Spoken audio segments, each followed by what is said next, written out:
Hello, Herlighters. It's Erin Foley back in the booth talking women's sports. Today is all about volleyball, and you're going to be blown away by these two guests. Now, I've played volleyball, I've watched a ton of collegiate and Olympic volleyball, and I'm still not exactly sure who does what on the court, what the names of the positions are. It doesn't even matter. We're all learning. Do not let this stop you from watching it because it is so much fun.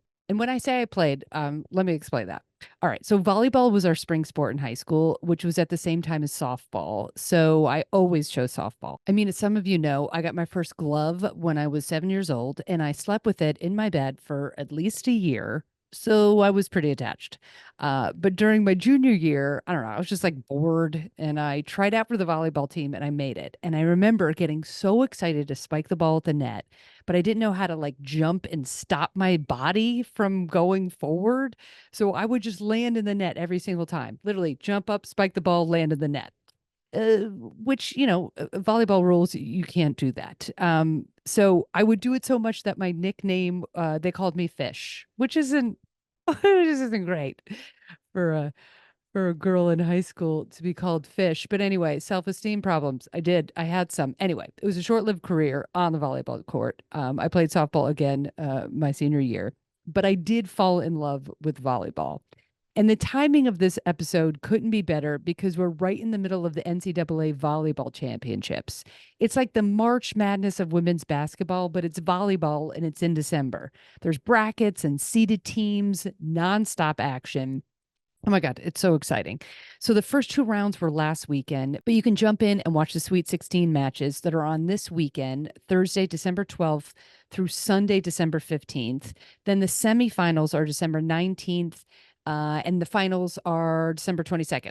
I'll put the link to the bracket in the show notes. Okay, so for today's episode, I sat down with two former professional volleyball players, Courtney Thompson and Maggie Eppright, who are now working for League One Volleyball, which is a new professional league that kicks off this January 6th, which is perfect because that day really needs a serious rebrand. So Courtney is a two-time Olympian and won the NCAA volleyball championships at the University of Washington. And Maggie broke, I don't know, every single volleyball record possible at Fresno State and then went on to coach at Northwestern University. I mean, they're both rock stars. So I try to do my best to say like who was talking when and before each question, but they thankfully have distinctive voices, so hopefully it won't be too confusing. The episode starts with Maggie talking about how we met. So you'll hear her voice first and then Courtney chimes in and I think you'll get the hang of it. One last thing is that League One Volleyball is called Love. That's the shorthand. That's the nickname for it. So when you hear love, that's what they're referring to. Okay, I think that's it. I'm super pumped. Let's jump right in. How do you guys know each other again? Well, this is our first time meeting face to face. Oh, yeah. I thought you were old friends. But no, I met her through a friend of my dad's, and I actually met her because she sent me a video of a stand-up bit that she just randomly did in a restaurant about volleyball. And I was like, at some point in my life, I will meet this woman. And then she reached out about her lights and coming on the podcast. And I was like, well, if we're coming on the podcast to like banter, I have to bring Courtney Thompson with me. Oh my God. Yeah, I was doing stand-up at Uncabaret, like one of my favorite places. I'm a fan of you already. That's phenomenal. Oh, thanks. I'm very funny. And I'm just like obsessed with volleyball. Well, like all of it. So then I think it was your dad that was like, oh, my daughter played volleyball. And then he went on, and it was so heartwarming. And then Jamie's like, make this video. Like it was right before the NCAA tournament last year. And I was like, I'll cheer for Northwestern because I think you were coaching there at the time, right? Yeah, I was coaching. Oh my God. Yeah. So I make this video of like, I don't even know. Honestly, I don't even know what I said, but I was like, I'm cheering for Northwestern. And then that's randomly how we met. So crazy. God, we're off to a great start. Well, I couldn't be more excited to talk to you two. And League One Volleyball, I'm fired up. And thank you guys, first of all, for taking the time because it starts, I don't know, it feels like in a matter of minutes. So I'm sure your stress levels are very high. But just for the listeners, like give us the quick elevator pitch, mission statement of this new league, and then we'll get into it. I was going to say, I'm new here in the lifespan of Love because it started back in 2020, and Courtney was actually already on board, and her role's actually changed a ton as it continues to evolve. She's like the Swiss Army knife of the company in some capacity. And we joke, we actually have Friday meetings as a team, and you go through your tasks and on our sport team. And Courtney for a while was like, I'm navigating what my job is. And her list changes like every 2 weeks of the things that she's on board with. But I think one of the things that pulled me out of the NCAA with League One that I really cared about, especially with both sides of the house, because we're creating the next major league in the US. And the goal, especially within our team that does a lot of the talent acquisition and the athlete experiences, we're trying to rival the highest level of volleyball in the world and be able to bring it to the US. Bringing top domestic talent home, but also international styles of play that people have never gotten the experience to see before live. And so that's my full-time job. And then also just how do we create the best athlete experience we can in the world? And what are we trying to challenge that can help extend players' careers? But we get to do it around this really cool club volleyball network that we've created, having the largest club volleyball business in the US at this point with, I think we're going on 68 club locations. I feel like the number gets different like every day as we continue to expand into these different markets, but we really get to bring this around the next generation of volleyball players and trying to expand access to volleyball, trying to improve the club volleyball experience and create this chain going all the way from youth to pro, because we've just never had that in the US at this level. So Courtney, how did I do? Did I miss anything? Well said. This is why you're the freaking best. Maggie just gets shit done, and you can see why. You nailed it. I would only add that I think we're trying to be the next major league, but also do something that's never been done before. And a part of that is being connected to community. But the other part is that we want to hold this duality of having every resource to be the best you can be, whether you're a coach, an athlete, a parent, and we want to like be edgy and kick ass in that way. But we also want to support all of these things outside of the court, or one might say beyond the court. So whether that's mindset skills, you know, for our pro athletes, talking and having resources for financial literacy and career transition, like that's tough after you're an athlete. So we want to differentiate in that way too. Well, all right, Erin, we joke that Courtney lives in a podcast because she's always beyond the court with her setup. I am so far beyond the court. I can't even stand it. Listeners, in case you're not watching this on YouTube, there is a sign, a lighted sign that says beyond the court behind Courtney. That's what we're referring to. I get shit about it at least once a day, which I deserve. Yeah, we didn't expect it to be installed directly behind her and be that size and that illuminated. And so it's on every. I even moved my desk up because right away it was so intense. It looked more like the moon. Yeah. So at least anyway. It feels like it's a you know, sleight of hand trick, but if you move back, you could just literally go into beyond the court and then not come back. First of all, these goals that you've set up are pretty tremendous. Just hearing this for the first time. I mean, that is a shooting for the moon, which is just absolutely fantastic. And I can imagine as former players, I know I'm going to be jumping all around here, but as former players, you're trying to set up, I can imagine, like the most ideal, you know, day-to-day for your players. Like, is this something like, oh my God, I wish I had this, you know, when I graduated? Yeah, for me, it's, you know, I was fortunate to play in college and then for 10 years after college, and we didn't have this. So I don't necessarily feel every day like, oh man, why didn't we? But it is super meaningful to get to try to create something to be an antidote to all these pain points of living overseas, you know?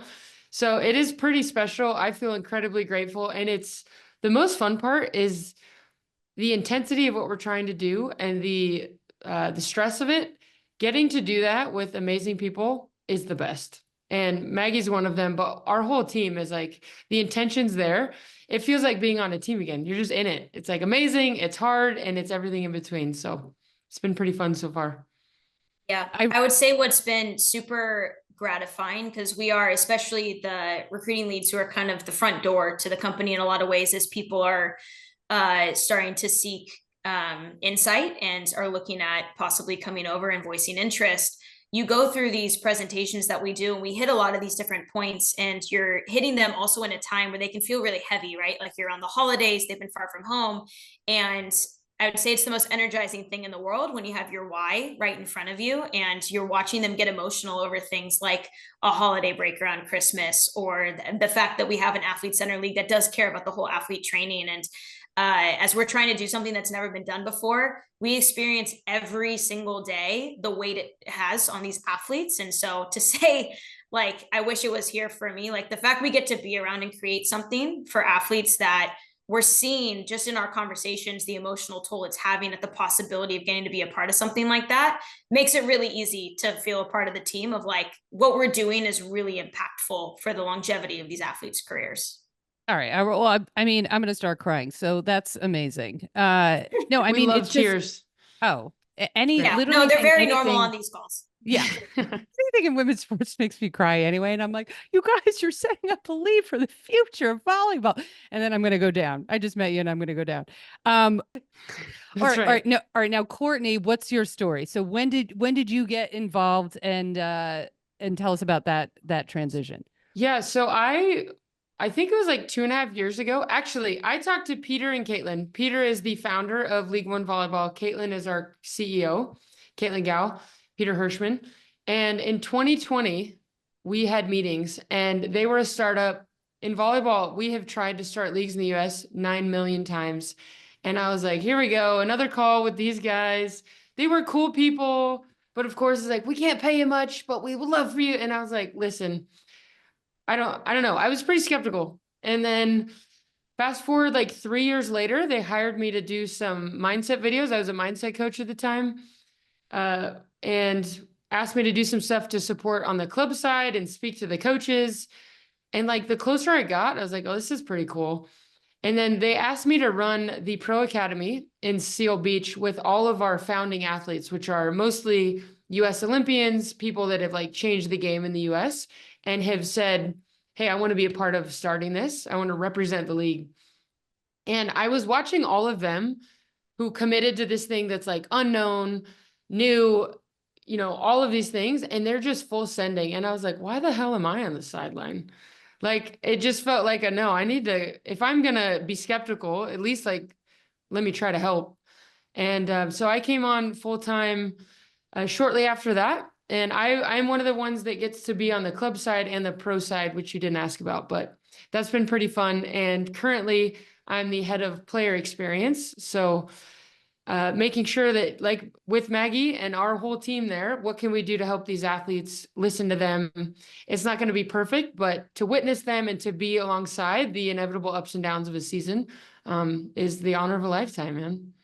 Wow, this is great. It just sounds like everybody has really bought into this mission statement and the why. And I'm just picking up like you guys are just fired up, and that makes me fired up. So that's awesome. Okay, so I have some nerdy, I'll set this up more in the intro, but I just have some nerdy kind of logistical stuff when you're forming a league. So you have 6 cities. We have Atlanta, Salt Lake City, Madison, Austin, Houston, and Omaha. How were these cities chosen? Courtney, hit it. There's a few like Madison and Omaha that are like the heartbeat of volleyball in the US that have huge college presence, a great attendance. They love the game. They know the game. So those are pretty obvious. I would say in every city that we put a pro team in, we have a great presence in the club scene. So a huge part of love is having that like connectedness to the local community. We also tried to put pros that like played college in the area or from there or have family ties in those cities there to enhance that as well. And then, the good old cost of living, the travel situation, like where could a cool rivalry be? Like all of those things came into play. But first and foremost is probably the volleyball scene and then also our club dynamic there. Can you guys explain the club aspect of this? Because I think it's such a, phenomenal aspect of it. And I don't think it gets explained enough. And I know we have a lot of listeners that have, never watched a volleyball match in their life, and then, I'm sure season ticket holders. So can we just back up for a second and just, explain kind of how this was formed, the club to the pro level? I would say as far as the model, it's a little bit more like soccer in Europe.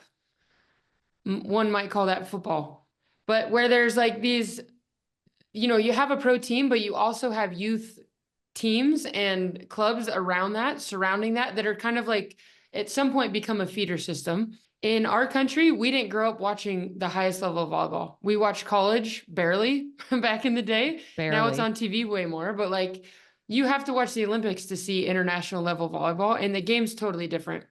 So we are madly excited to be able to show young athletes what's possible.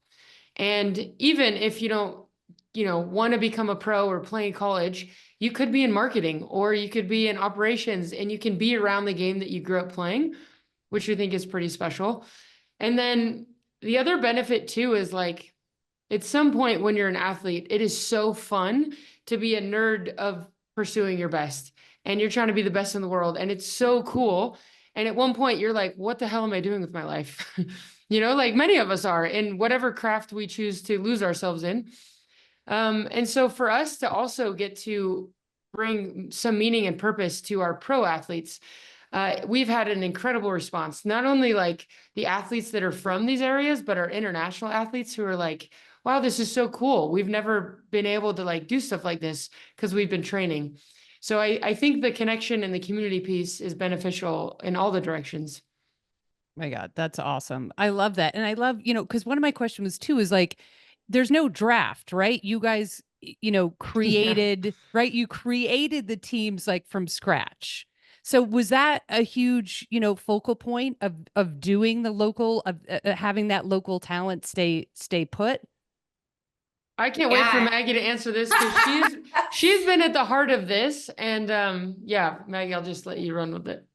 Yeah, I think so we, I guess, 2 years ago, that's crazy. So we get killed without giving Tom Hogan a shout out on this podcast. He's our VP of sport. Tom he's essentially the overseer of the 6 teams with talent acquisition and keeping the cogs running. But the man runs at 1,000,000 miles an hour. He has an extreme zest for life. Like, he was made for the job. And he was in the USA gym with Michelle Chapman-Smith, who's another recruiting lead of ours. And we were working with the U19 national team in Colorado Springs, and he lives in Colorado. This man comes and sits down with us at breakfast. He's already run 5 miles. He's been up for hours, just like so enthusiastic about getting to the gym with the kids.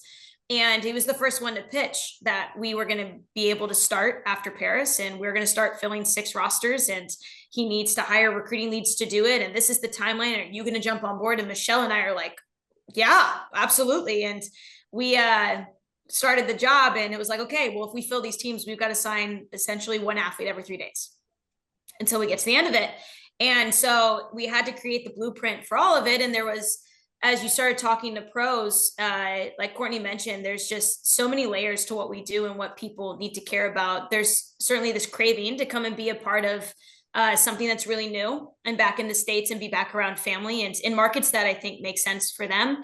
But essentially, athletes chose the league, and then they're able to give us an idea of maybe where they would want to go. And we place them in really good situations. We spent a lot of time, upwards of 100 hours, starting to create these teams. But as we did the actual fielding of all the athletes were essentially choosing the league and being able to say, like, I'm on board with the messaging of what you guys are trying to create, and I want to be a part of it. And then giving us a little bit more of a narrowed look into, like, these are the markets that are interesting to me, and us being their advocates of just saying, we want to put you in a really good situation. So it was really interesting doing something with, like, there's no blueprint to what we do. So you had to essentially create it yourself.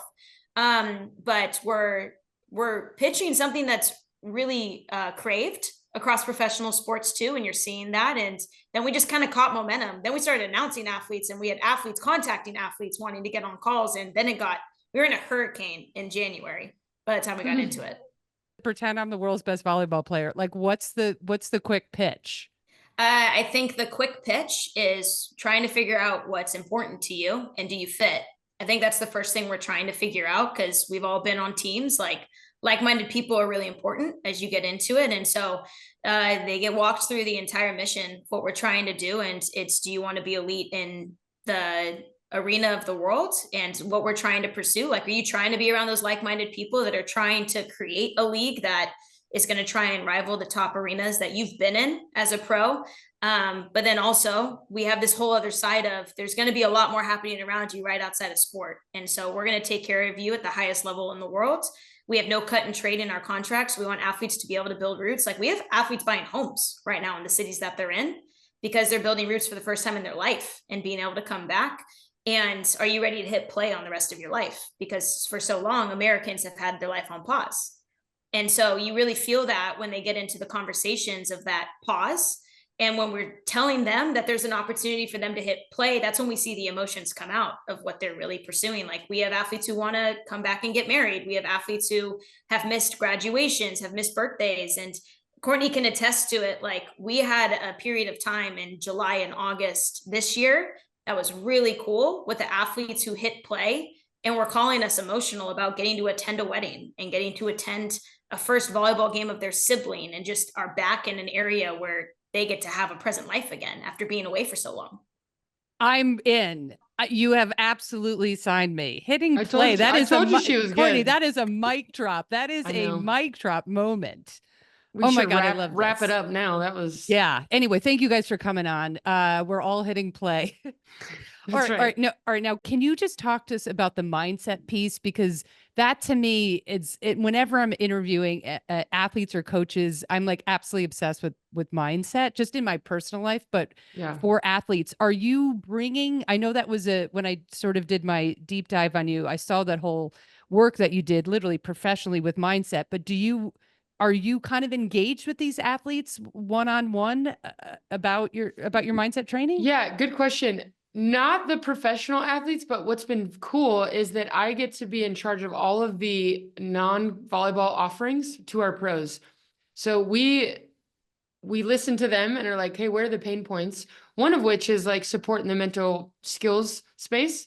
And so part of our onboarding and programming is that each of our athletes has a meeting with a mental skills professional. So this is more like the performative, hey, how do I regulate? How do I train confidence? How do I talk about vision and all of those things? And they have, a set amount of meetings throughout the year that's available to them, not required, but available. And then stuff like we've partnered with OnRise, who is a mental health third party. Sometimes that's helpful when you're talking about tough stuff. But so I get to hire in those people.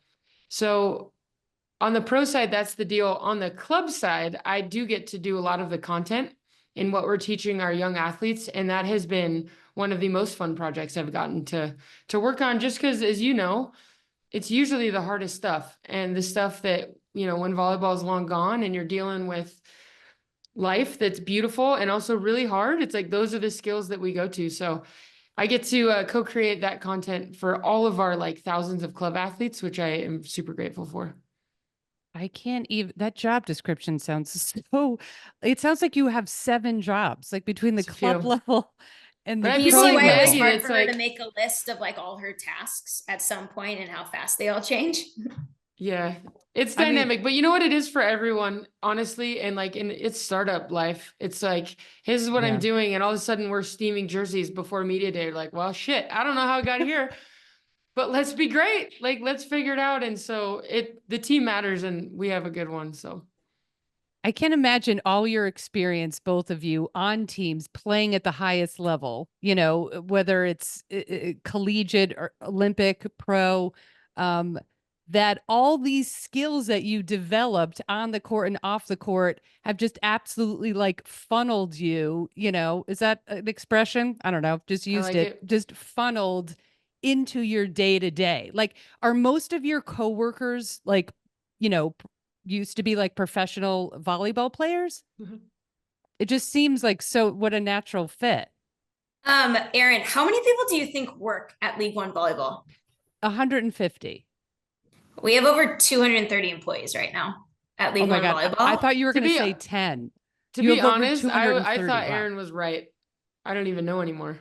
Well, I think so. Our athletes are employees, so we count our athletes in that number. Oh, okay. Okay. Got But it. behind the scenes, is it a lot of like former professional athletes? I mean, I know it's a different skill set, but I'm just curious. Within our Courtney is maybe a little different because she's within two different sides of the house.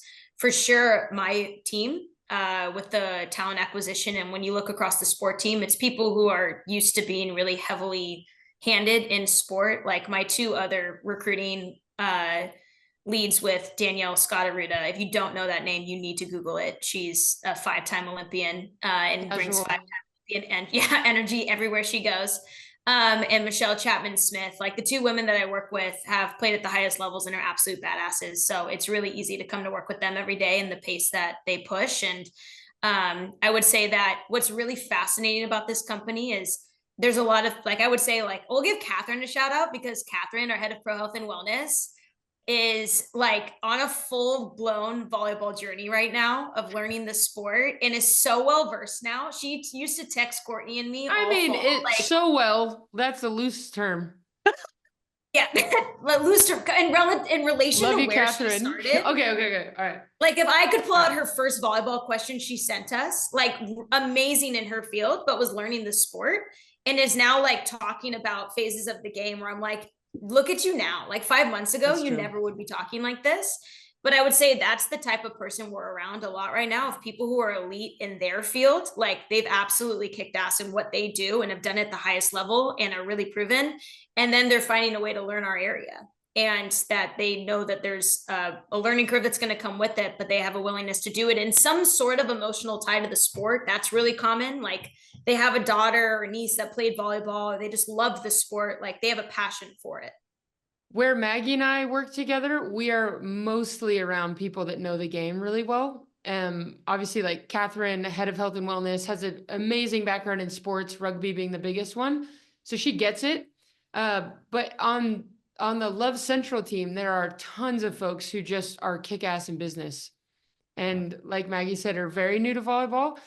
But it's cool because I feel like I've gotten a master's in business. I'm like, oh, that's how you organize things. That's why we have offsites. That's why we talk about all these things. And I'm like Googling acronyms. I'm like, what is EBITDA? Oh, shit, if I know, like every day I'm Googling business terms and they always like giggle when I throw them out, but it's been a cool blending of those worlds. And I think you have to have both for this league to be successful. And I don't know that that's been done really well before. Oh, absolutely. I mean, it's this whole push of just, investing in women's sports because it can be profitable Yes. instead of just like a charity, and all that. So you need, oh my God, you need business minds. You need, I always like, even in my career, I'm like, I have to like navigate the business world. And I'm like, I don't know jack shit. You know what I mean? I'm like, I know sports and funny and blah, blah, blah. But then you're like, where do you learn from? So I love that it's this kind of coming together of people that speak the language and then this whole financial and investment speak. Yeah. Okay. So I want to go back, Maggie, real quick. When you're talking to players, and I know, Courtney, you were a setter when I'm doing all my deep dive knowledge. And then is it Solid. libero? Am I pronouncing that right? Erin, you've grown so much too in your knowledge of the libero position. Because I've watched a lot of volleyball, not exactly knowing positions and whatever, but this is why the leagues are so fun, because now I get to talk to you too. And then I get to do my nerdy research. So now I know why there's a different, I've always wondered, why is there a different shirt on that player? Yeah. So when you're recruiting with the other two, are you like, oh, I'm going after the liberos, and like, do you have, competition that way? Like, how does that break down? Because that's kind of fun. Do I get territorial over my little people? No, I would say that, especially with recruiting, it takes a lot of selflessness and like teamwork. Is that the right word? Yeah. Teamwork.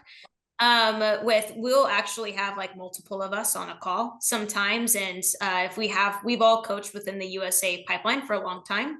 And so you've got these connections with athletes just because you've worked with them on a certain team, you've been in the gym in a certain way. And then there's a lot of he said, she said that happened within our first window of recruiting, where I got connected with an athlete just because someone we signed was on a team with them or friends with them, and they made the connection for us. Like that happens a lot right now. is that introductions are even made by players for us that have a friend who's like, hey, how do I become a part of this? And they direct it to Michelle, Danielle, or myself. So I have had some calls with some of the liberos, but we don't get divided by position. It's more so just the connection piece. I was just thinking if someone's trying to recruit someone that they like is so good, but that was their main competition in college, or like, you know, like on the Olympic level, you're like, that Brazilian has tortured me. You know, I had That's to like hilarious. dig out every single ball. And then you're like, hey, come to love volleyball. And you're like, secretly, you're like, you tortured me for so long. I will say it's been a tough road for the little ones, the liberos in professional volleyball. So being able to expand access for like American liberos has been really cool because it's a tough world for them internationally. Why is it a tough world for them internationally? Because all the money goes to the big people. It goes to the Courtney Thompson of the world that are going to set the ball, please. and it goes to the people. I'm 5'7". Or it goes to the people who are going to score a lot of the points. And that's just, there's a lot of international limits to how many foreigners you can bring in on a team. And those just tend to be the higher paid positions that they use it on. By the way, listeners, if you don't know what a libero is, they do the dirty work. They're the heart and soul of the team. They are the ones in the back line just pancaking out, making all the plays. Did I say that right? Right? Yes. Great I'm job. telling you, Good. I've watched volleyball for so long, not exactly knowing what's happening. And now I'm like, okay, now I know you have unlimited subs, right? You can switch out. Did I say The that libero right? can come In in and that out whenever they position. want. Yeah. I You're am right. on fire right now, you guys. I Killing mean, it. should I work for this company? I probably know. Yeah, should. You want a we're job? hiring. Absolutely. Okay, league kicks off on January 6th. What are you most excited about, and what is keeping you up at night? Courtney, hit it. Oh, most excited about. It's been very cool to see things that we've watched and shared on like spreadsheets and PowerPoints for like a year actually come to life. And it's like, oh my God, it's happening. So honestly, I can't wait for the first game where my duties are done for the moment and I have a beer in my hand and I get to watch a set of volleyball at the highest level. Hopefully it's packed, just like excited for that moment. And what's keeping me up at night is all the things, you know, like, I would say we're a startup, we're not perfect, and our athletes have been amazing and understanding where we are in the league. But new stuff comes almost every day. I mean, all morning I've been on calls with one city, like something came up and it's like, all right, how do we find solutions? That's all I do now. I'm like, all right, what's the next best thing and how do we make them feel supported? So. All right. How about you, Yeah. Maggie? I will never forget for the rest of my professional career when we did our giant convention called One Love in August, and we were all sitting in a room. Courtney and I, for some reason, were sitting next to each other, and we were sitting to the right of the stage, and our CEO was presenting. And we've got club in the room, we've got pro in the room, and she said something along the lines of, "We are 9 weeks out from our pros arriving. Who's excited?" And Courtney and I at the exact same time turned to each other and goes, "Who is terrified?" Because it was just coming so fast. And I think that That's great. what I'm most excited for is a tournament we have halfway through the season called the Love Classic. Because it's where it feels a little bit like my past and my present, like colliding in like a pretty historic moment. And it's it's probably caused the most buzz, like across people who aren't volleyball as well. But our week 6 tournament is going to be held at the arguably most coveted club tournament in the country called the Triple Crown Invitational, where the top 100 teams of every age division get invited. We're holding in the arena attached to the convention center. So we're going to I'm a sucker for all of our pros, like emotional moments. Like I feel like I'm along them with them and kind of pump them like, you should make this public. You should go and capitalize on this stuff.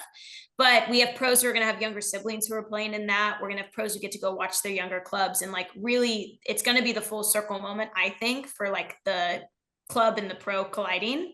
And we're going to be pretty deep into the season. And so we're going to learn a lot. It's going to be a big moment of celebration. So that's probably what I'm most excited for. What keeps me up at night is whenever I feel like there's a pro who has something unsettled and like that we should be seeking that solution and like, how close are we to getting it there? And just the things that's me as like a human being. I don't like things like floating around. I like them solved. And so whenever stuff like that, we leave the day and I don't feel like something's been solved, it floats around and keeps me up. Which essentially is probably most of our jobs right now, because the startup's just ever changing all the time. And there's always stuff that's coming up that you don't expect. So you're doing it though, you guys. Like it's happening. no other way to and do you're it except doing do it. it. You're throwing yourself into the fire. All right, just a couple of quick more questions. The season scheduling, right? I noticed 2 other volleyball leagues. We don't need to mention them. It's all rising tide lifts all boats. January through what is it? April for you guys, 12th, right? Yeah.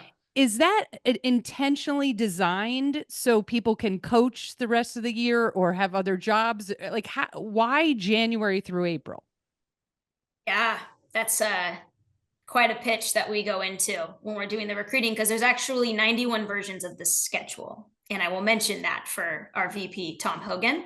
But we take great pride in like the timing of the schedule, because we're built for the aspiring national team member, and we're built for the athletes who are trying to train at the highest level in the world. And there's a lot that they have to pursue when they go into their summer blocks when you're in that space. So we're ending in April 12th because it's going to give those athletes a chance to breathe and reset and recover going into what is the VNL, going into whatever year in the quad that they're going to be in and when they have to report to their countries. And then wait, when we started, what does that mean? Sorry. What is, and I didn't mean to interrupt, but what is the V? No, the VNL is the Volley Nations League. Okay. So you can think of it as a summer-long pool play of the countries of the world and their national teams. So there's a long list training block that athletes get invited to be a part of. And then they pick short lists that go and compete each week. And so when you have random US teams that have popped up in the country that are all coming with Germany, Canada, you're coming to play on a random weekend in Arlington, that's because we are hosting that part of the VNL. And then the next week they're flying to Japan and they're going to go play 3 other teams. And you play teams all year long. Then there's a major tournament in what we call the quad. The 4th year of the quad is the Olympics. So you're competing against these countries trying to maintain a world ranking, and athletes are competing to try and make their Olympic roster at the end of the quad. Oh, that's interesting. So, I was thinking, okay, that's really interesting. I was thinking, okay, let's say like, love volleyball, like obviously it's absolutely explodes. Can you do a league January through October? Like, can you make it like, the longest NBA season, the MLB, you know what I mean? I'm always like, more women's sports. I want more games. I want more opportunities. Just 130 games a year, like baseball. Yeah, like, but you technically, could you do that? And then like have the international players and the national players like in kind of in soccer where they have to leave the team. Is that a model moving forward, or am I really jumping way ahead in time? I like where your head's at, but probably not. Okay. Probably that, for sure that wouldn't not. be good for the player because it wouldn't be good for the players. Yeah. I think most leagues, internationally are about 7 to 10 months. And you don't get much of a break. So you get like a week off after the national team and then you go, or you have to go like 2 days later. And then when you finish, you're usually having to go to the national team right away. So we wanted to create some sense of an off season. I got But I can't imagine in volleyball, you could make it longer, but probably not over the summer. Because you want, if you're trying to be the best league in the world, I don't know, Maggie, 70% of your athletes are going to be in the national team system somewhere. Hopefully. I gotcha. All right. Well, that makes a lot of sense. Okay. What is, like, in your opinion, like, what does a successful season 1 look like to you? Great question. I'm going to throw this to Courtney first. Oh, I think for me, it's pretty simple that people want to come back. And I think that goes for the athletes. I think the coaches, the fans, people that work at Love, if it's successful, not that it's going to be perfect, but it's like, wow, we are connected to the intention that we set out. We're on the right path and we're just going to keep getting better. I would be so stoked if athletes and fans wanted to come back in season 2. Yeah. I echo that. I think something that's been heavy on my mind, especially in these last couple of weeks, I think what will be a success is if people who are outside of volleyball start noticing. Yeah. And I think there's a big grassroots push right now within our company and within the teams. And there's a lot of passion like around the groups. And we just heard from Kevin Wong 2 days ago, who's been doing a lot on the broadcasting. And he still has me amped in his conversation just about what it's going to take to be a major league and that overarching vision of how many people we want to reach. And there's certain times when there's people outside of the volleyball community who reach out to me and say that they've seen things. And I always take that as success. So I think that for me will be a mark of success is if we start reaching that audience where they don't know what this is yet and they want to be a part of it and they start reaching out to figure out how. Well, I mean, it's the fastest. It's been like, what the highest attended or highest attendance for high school girls, or participation sport. Yeah. I remember 6-7 years ago being at a comedy club. It was in Arizona. I went to get a beer after at some sports bar after, and I saw the NCAA tournament for the first time, and I was just like, oh my God, like I can actually watch this on television. So it just feels like this momentum has been building. And so I don't know, I'm just so hopeful. I think this is just so fantastic. And I think I think the timing of having this NCAA, what I call my December March Madness for volleyball leading into the league in January is obviously planned. It's so smart, but you get so much excitement from the NCAA, volleyball tournament, I would think. And I think, Erin, sorry to interrupt, but that's the exact moment that I have in my mind where it's like things of success. Like you talk about, there's been times with the NCAA where you're like, this has been like the bracket challenge this year. That's amazing that they're doing that and that we have our selection show on ESPN now. Last year, I was sitting in a Christmas bar in Wrigley with one of my best friends, Casey, and all of a sudden a Sweet 16 game was showing on the TV. And there were people randomly in the bar in Wrigleyville, in Chicago, watching volleyball. I'm like, when did we ever think this was going to be a case that I could just walk in and do this? So yeah, cool. I say this every podcast when I'm just going to say it, probably be my last words on this earth. But when it's so aggravating when I hear like, if you build it, they will come. And I'm like, it has been built. People have been coming. Put a fucking TV camera in front of it and it explodes, because the talent, you guys have been playing the whole time. The talent has been there. It's the highest level. The Olympics, everyone, I don't know, there's even this past Olympics, I just see more and more people being like, what are you watching? Volleyball. I'm watching volleyball. I'm watching volleyball. Cool. And it's not just lesbians like myself watching beach volleyball. I'm talking about indoor volleyball, proper volleyball that is just so fun to watch. Okay. NCAA, the tournament is starting. This will probably air next week or the week after. Do we have picks? But right before picks, really quick, are your rosters done? Like, can someone from NCAA or from the college level just crush it in the tournament and be like, I'm out, I'm going to join your league? Wow. What a question. I love this. So the NCAA graduates have been, people I've been interacting with a lot right now and sharing general information about the league with, because there's a heavy interest there. I can't pick a team because if one of them randomly hears it, they're never going to talk to me ever again, because this is the wildest bracket that I've seen in a minute of just where teams are ending up and the paths people have to get through for certain teams. So I'm going to heavy plead the fifth because it's a lose for me. I can't do it. You're cheering. Courtney's going to probably pick Washington because she can, and that's her alma mater. Yeah, duh. I will, despite the hats that are on the call right now. I apologize for my Cougs hat. Northwestern. I'm going to go with the Dogs. It would be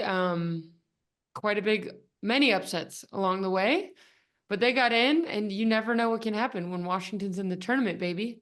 So let's go Dogs. Yeah. Wait, so you didn't answer my question. Can someone jump onto a roster or the roster's locked, or can you not say? We're going to call it we will see. Okay. And, I think that's something that we can learn more about in the next couple of weeks and something we're excited about. I will tell you, when all of a sudden these rosters were full, we were getting a lot of calls from college coaches about how do our athletes join. It's a pretty seasoned league. Our average US athlete has 5 years of pro experience coming into it. And so We've got to protect the professionalism of the league in some capacity as we're pursuing the highest level in the world. But we do know that there's these two worlds that need to collide in some capacity. So it's been an ongoing conversation, and we're super excited for the direction it'll go. Yeah, because if I'm like, the world's best collegiate player or the top 3, and I just like bring home a championships or I'm in the Final Four or whatever, like, and then your league, which is so awesome, starts in a couple of weeks. I'm like, see you later, whatever, insert college, I'm jumping in. So I'm just wondering, yeah, I just was curious, like, can that happen? Or can, maybe an older-ish, volleyball player from that played 1 year in high school that does have a podcast. Can I perhaps jump in and just quickly, hit a ball and then run off the court? Is that an option? Erin, you send me your agent's cell. We'll get a presentation set up. We can have a deeper conversation. Okay. So my agent is my mother. She's 88, but she is a big fan of my volleyball skills. Okay. So you're Maggie, you're pleading the 5th. Courtney, you're taking, I'm taking the dogs. You're taking the dogs. I'm going to go just because I don't think ever won. I'm just randomly going to go with Pittsburgh because when I was going through all the teams, I'm like, they win. Penn State has won 800 times, Nebraska, Wisconsin, Texas. I like that. So I'm like, I'm picking Pittsburgh. This is what I do. I go all in on a team that I know barely. And so I'm going Pittsburgh. I will say there's something and I will say there's something about what we do with these athletes that I'm really excited to recreate. Like I told you, I get attached to their emotional statements that they make and the stories they want to tell. There's a lot of really cool stories out there that I would be fired up for and be a fan for. And so like you think about Pitt winning the first national championship. I think Katie Shoemaker's been unbelievably inspiring with her battling breast cancer and winning a share of the Big Ten. And you've got this Nebraska team who's been to the finals multiple times and these seniors that will go out. Like you've got so many stories like that where you can replicate that across a bunch of different groups. And I give a lot of credit to the landscape of volleyball now that we actually know these stories and people follow along and they become fans. Like you got players all across the country people are rooting for now just because you know their story, like you would in the NBA or the NFL. It's not just like, did I play there and now I want them to win? We know a lot of these players that have been humanized because the media does a really good job now. So I'm really excited for that. That's a transition women's sports needs. It's like women also watch sports differently. You hook into the story, and then you can follow. And now we see all these stories from the collegiate level, and now we can follow them. You can finally follow them on a pro level, which is so exciting. That's why I'm just so fired up, because I think volleyball is just absolutely exploding. And now I can watch my favorite, Olympians and favorite collegiate players now in a pro league. I'm welling up. Courtney Thompson, Maggie Eppright, everybody, those two. What I loved about them the most is their energy. Like they were just so excited. The energy was infectious. And I don't know. There's no way right now, I'm telling you, there's no way League One Volleyball love doesn't succeed. I mean, 5 years in the making, the connection to the club, roots with the organization. I don't know. I'm telling you, it's going to be a huge success, and I cannot wait to start watching these volleyball teams. By the way, real quick note is they just got like another $100 million investment into that league. So I'm telling you, it's going to be on ESPN, ESPN2, and I'll connect all these links in the show notes. But this is going to be some serious, amazing volleyball. So definitely catch it. Okay, people, it's time for the feel-good moment of the week. Alyssa Nair, who officially retired for the U.S. Women's National Team. And let me be clear, our initial reaction to this news was not feel good, okay? I was like, no, absolutely not. Nope. You're at the top of your game. You've had 10 clean sheets. You just won the gold medal. Not acceptable. You cannot retire. But then, we all calmed down, sobered up, and accepted the reality that this was the best decision for her. And then seeing the outpouring of support and love and tributes and goodwill from the players and the fans was so feel good. And she seems totally at peace and excited about her decision, saying that when I began this journey, I could never have imagined where it would take me. And now I find myself so grateful for all the incredible teammates that I've shared the field with, teammates that have turned into lifelong friends. The memories I've made will last me a lifetime. I know one chapter's ending, but I'm excited to continue to see the growth of this team going forward and what more they can accomplish. Deeply missed on the U.S. Women's National Team. Nair will be back in goal for Chicago next season, which is the best holiday gift we can receive. And that is our show, Herlighters. Please take a second and rate and review the show. It's super helpful. And that's all I want for Christmas. Well, all of you, and 5 stars and fun comments. So bring it on. Fans, friends, family, have the best week of your life.